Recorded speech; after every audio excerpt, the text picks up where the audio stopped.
Hello. So, here we are. It is Monday. Happy week. Happy work week. And basically, what I want to talk to you today about is there's been a lot of controversy over bring back National Dex. I don't really want to get into it too much, but one side effect of the whole National Dex drama, the fact that some Pokemon are being cut, is that, well, some Pokemon are being cut, to say the least. And so, what that means is that we're going to have a very different metagame next year. Not every Pokemon's going to be in the game. And of course, there are like lots of reasons why people are upset with this. Mainly, you know, people really want to use their favorite Pokemon. They want to use Pokemon that they've had for a while. That's not what this video is about. This video, I want to talk about which Pokemon are good, or which Pokemon... I don't know the grammar for this. Which Pokemon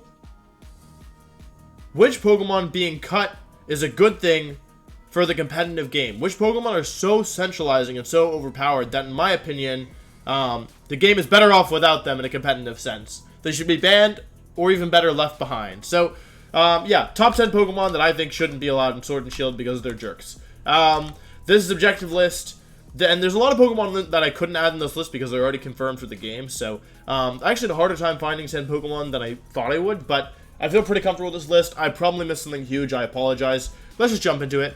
Number 10, the Tapus, specifically Taboo Lily. Overall, I think the Tapus were actually pretty good for game design. Like, I really liked Feeny and Coco's terrain abilities, the defensive aspects of that.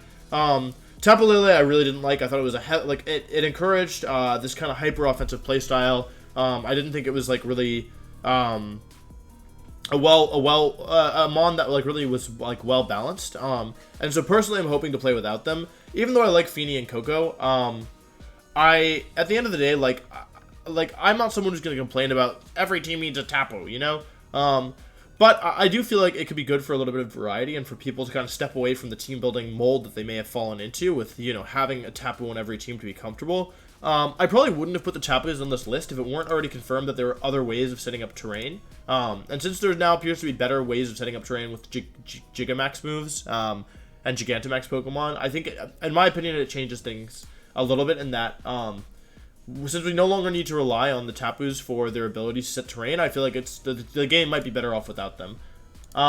Yeah. Number 9. Ultra Beasts in general. Cut them all. I don't want them. Kartana, Celesteela, Buzzwole. Kartana, like, it's interesting. I don't know how good Kartana would be without Z-moves. Z-moves were a big reason why it succeeded in 2017, kind of 2018 as well. 2019 didn't really use Z-moves that much. It was mostly Assault Vest. I think Kartana is a bit of a polarizing Pokemon. It's very fast. It hits very hard.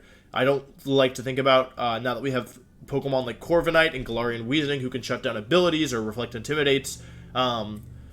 Yeah, I mean, I don't think Arcanine would be busted, but, you know, you figure, like... I don't think Kartana would be busted because of Pokemon like Arcanine and such, but there's a lot of really scary things that Kartana has. Like, if you get into position at the right time, you get a Swords Dance off, it could be really scary.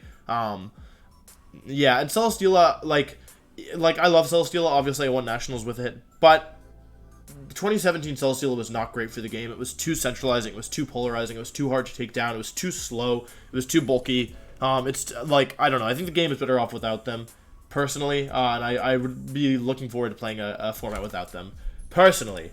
Number 8, Whimsicott. Just a personal hatred of mine. I really hate Whimsicott. It won Worlds in 2017. It's a really annoying Pokemon to deal with thanks to Prankster Encore, Prankster Tailwind, and Endeavor. All really powerful, like, annoying support moves. You can do stuff with Fake Tears. You can do stuff with Tickle and Charm. It actually gets good coverage moves, or like good offensive coverage, I would say, for the most part, with Moonblast and Energy Ball. Nature Power obviously was used as well in the past with terrains. But yeah, overall, it's just an annoying Pokemon, and I don't like it. You can do stupid stuff with Beat Up and Justified. I don't like it. I don't like Whimsicott. I think the game is better off without it. Number 7. Probably doesn't belong in this list, given, like, how things have changed, but just a personal, like, one of my most hated Pokemon of all time, up there with Talonflame and Clefairy. Thunderous. Number 7 goes to Thunderous. I hate Thunderous. It's mostly PTSD. It hasn't been good for quite a few years. It definitely wasn't good in Gen 7, but we can't take that risk, guys. Like, we really can't risk Thunderous coming back because I will be very, very upset if Thunderous ends up being good. Yeah. The Prankster Thunderwave, Prankster Swagger is busted. I don't like it. Thunderous has caused me much grief over the years. There was a period where I felt like Thunderous was like the best Pokemon in the format. It's so annoying. It actually can be offensive as well. It gets nasty plot. Overall, it's Thunderous, given the recent changes to terrain, given the recent changes to dark types being immune to Prankster, it probably doesn't deserve to be on this list, but just in case, it's on here anyway. Okay, number 6, Cresselia. Probably, arguably, the best Pokemon for a long time. 2012, 2013, you could argue that. 2015, you could argue that. It wasn't legal in 14 or 11, and it wasn't that good in 16, but actually wasn't that bad in 16. There was Big C. Cresselia plus the 50% berries is something that I don't really want to think about. We've had Incineroar for the years where it was legal. I don't think Cresselia would be, like, overpowered, but it's just such a bulky Pokemon with access to Moonlight, with access to Calm Mind, with access to good, like, decent coverage moves in Psychic and Ice Beam, but it's just so hard to take down. If the format lacks a good knockoff user, then Cresselia is just a nightmare, and, yeah, for one of the best Pokemon, Cresselia wasn't that good in the Sun and Moon generation in Generation 7, but, it's still such a good Pokemon overall, and its stats are so good that in a restricted metagame, having access to it would be, like, devastating, I think. Okay, number 5. Again, this is a Pokemon that I really wasn't sure if it belonged in the list, but then I thought about it more and decided it definitely belonged in the list. Number 5 goes to Garchomp. Garchomp, I'm kind of torn on it. It was really good in 2017. It was one of the best Pokemon in the format. I don't think that it won Worlds, but it was pretty close. I actually don't remember. Yeah. Garchomp, it was really good, but the big reason why it was so good was because of the Z move. Z Ground was really, really strong. Garchomp was also pretty good in 2014 as well. One of the best Pokemon in that format as well. Garchomp in general is a Pokemon that kind of shines when the in restricted formats. And even without the Z move, so I was like, okay, well, Garchomp doesn't have a Z move this time, so is it going to be good without Z Ground, without a strong single-target ground-type move? But then I thought about Sandvale, and I thought about how we have Tyranitar, Hippowdon, Jigglypuff, and any other potential Sand Setters, and I decided that I think this format would be better off without Garchomp. Do I think it's going to be included? Maybe. It was included in 2014, it was included in 2017. I honestly would not be shocked if it was included this year, but I do think that it could be a little bit, like, it just introduces a lot of variance. If you're in Substitute, for those of you who played back in the day, which I don't imagine is most of you, there was a player named Minaj who is famous for using Bright Powder Sandvale Garchomp, because the odds of you hitting it are actually, like, it's less than 80%, I believe, because Sandvale's actually a really big evasion buff, and then people, like, there's, like, those who played back in the day when Garchomp ran Sandvale and with Tyranitar with permanent sand, it's, like, not a joke. Like, your moves, there's, like, famous videos of everyone, like, people just missing attacks on Garchomp over and over. And when you consider that it has, like, a very high base speed for a restricted metagame and access to Rock Slide, that's, like, not something I want to deal with. So, Garchomp earned his place in the list. Now we're into Pokemon that I especially hate that haven't been confirmed. Number 4, one of my most hated Pokemon of all time, Smeargle. I hate Smeargle. I hated it when it had Dark Void. I hate it now that it doesn't have Dark Void. I hate that it has Lovely Kiss. I hate that it has Spore. It's just super annoying, really, really volatile. You can do some dumb stuff with it. You can do Geomancy and Baton Pass, or a Heart Swap, which is a strategy used at 2015 Worlds. It's just too volatile for me. It's too unpredictable, and I think it's a little cheesy. Marcus actually used Smeargle pretty well, basing off a Japanese team, I believe. But I know Marcus got top 8 at the U.S. Nationals in 2018 or 2017 using Fake Out, Map Block, Transform, Spore Smeargle, I believe, with Z Conversion Porygon Z. Yeah. So I hate Smeargle. I think it's annoying. I don't want to deal with it. Number 3, Amoonguss. Amoonguss. It's not like, I don't know how bad Amoonguss is for game design. I always go back and forth between, like, is it too powerful? Is it just too good of a support Pokemon? Like, you know, like, how good is it? They weakened it a lot with Misty Terrain, with Electric Terrain, with Safety Goggles, with Grass types being immune to Powder moves. So it doesn't feel as kind of stifling as it did in 2011, for example, or that whole generation. That being said, I still think that it's a very powerful Pokemon. It was really good in 2014. Every year Amoonguss is allowed, it's one of the best Pokemon, and its support options are just a little bit too much for me to want to deal with. And so I personally think the game would be a lot better off without it for this upcoming year.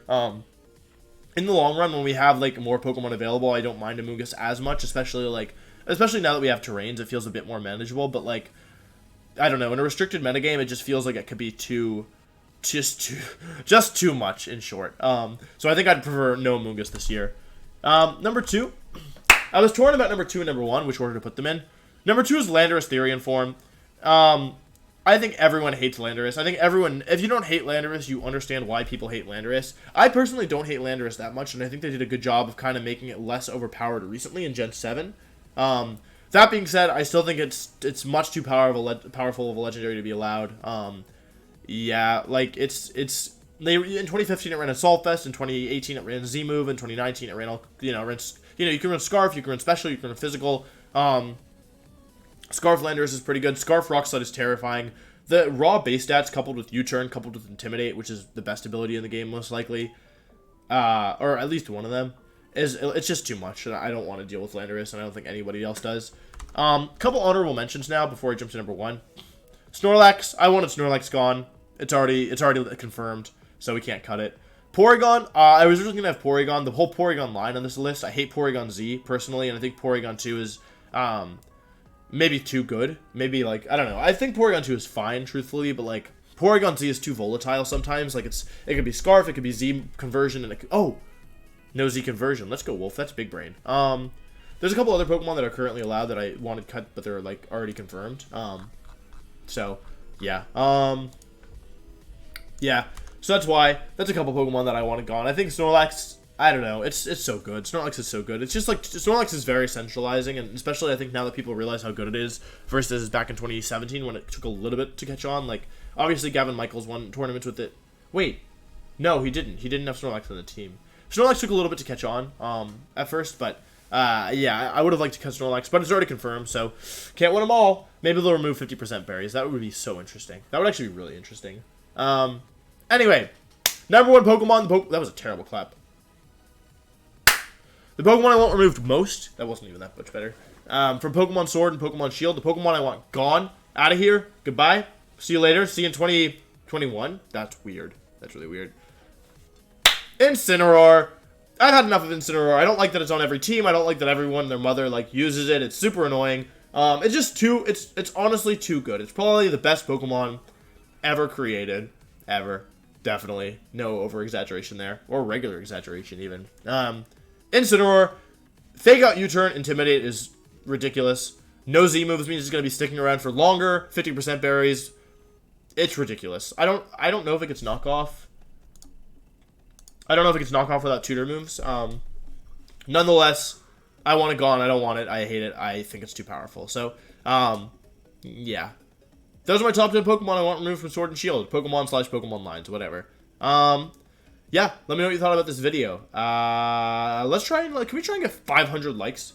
Guys, can we get 500 likes in this video? That'd be lit. I want to have like goals. I think, oh, actually, there was actually, so please let me know your ideas for comments, because, there was a commenter who actually suggested this video, and I really liked it. So, other videos I'm going to be doing in the future are, the things I have in my mind. Actually, I don't need to spoil them. You'll see them soon. Anyway, thank you so much for watching. Please like the video. That's all I have to say. Goodbye. End clap. Snap. Whatever. Goodbye.